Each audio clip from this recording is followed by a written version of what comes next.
அகர முதல எழுத்தெல்லாம் ஆதி பகவன் முதற்றே உலகு. பாக்குப்பன். வணக்கம். இன்று என் சிதறல் வாங்குவோம் நாலடி. சான்றோர் பெருமக்களே, நாலடியாரில் இன்றும் காம நுதலியல் எனும் தலைப்பில் ஒரு நல்ல பாடல்.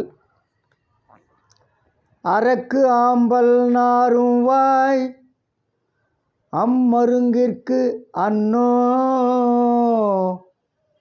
பரல் காணம் ஆற்றின கொல்லோ அரக்கு ஆர்ந்த பஞ்சு கொண்டு ஊட்டினும் பையன பையன என்று அஞ்சு பின்வாங்கும் அடி. நாலடியார். செவிலித்தாய் பாடுறா, சொல்கிறா, அவள் வளர்த்த அந்த பெண்ணினுடைய அடி, கால்கள், பாதம் அது இருக்குது, அது எவ்வளோ மென்மையானதுன்னு சொல்கிறா. அதுதான் கவிஞர் அவள் சொல்கிற மாதிரி பாடியிருக்கார். என்னவா அவள் கால் அடி எவ்வளோ மென்மையானது என்று சொல்கிறார்.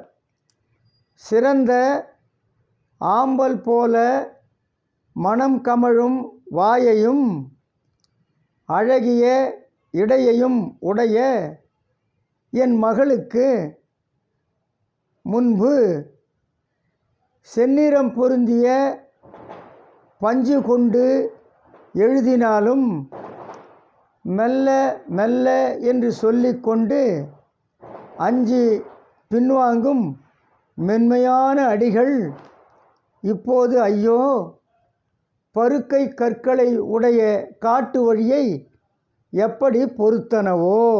செவிலித்தாய்.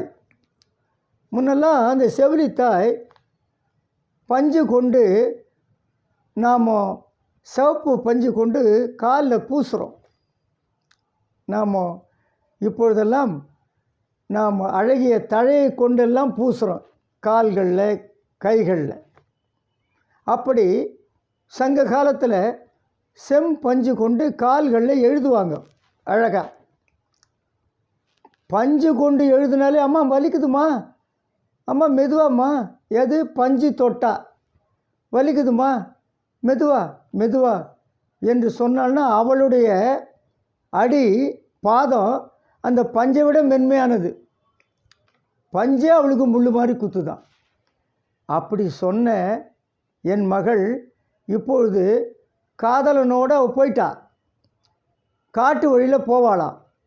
ஐயோ, காதலனோட காட்டு வழியே போகிறப்போ காட்டில் எல்லாம் பருக்கை கற்கள் இருக்குமே, அந்த பருக்கை கற்கள்லாம் அவள் காலை குத்துமே, அதெல்லாம் எப்படி பொறுப்பாளோ என்று தன் மகளை, தான் வளர்த்த மகளை அந்த செவிலித்தாய் அவளுடைய திருவடியை, அவளுடைய அடியை, கால்களை, திருவடினா இறைவனுக்கு தான் உண்டு, ஆக அவளுடைய அடியை, பாதத்தின் மென்மையை அவள் பலபட புகழ்ந்து பாடுவதாக இந்த பாடல் அமைந்திருக்குது. ஆக பெண் மென்மையானவளா, வாய் ஆம்பல் மலர் போல மனம் வீசுமா வாயில், இடை ரொம்ப அழகான இடையா, எல்லாத்த விட அவருடைய அடி மிக மென்மையான அடி என்று இந்த பாடல் சொல்லுகிறது. இதைத்தான் வள்ளுவர் கூட சொல்லுவார். அனிச்சமும் அன்னத்தின் தூவியும் மாதர் அடிக்கு நெருஞ்சி பழம். அனிச்ச மலரை போல மென்மையான மலர் இல்லை. சும்மா அது நுகர்ந்தாலே மூக்கு கிட்ட கொண்டு போனீங்கன்னாவே வெப்பமான அந்த காற்று பட்டு வாடி போகுமா, அவ்வளோ மென்மையானது. அன்னப்பறனுடைய இறகு இருக்குதே, அது ரொம்ப மென்மையானது.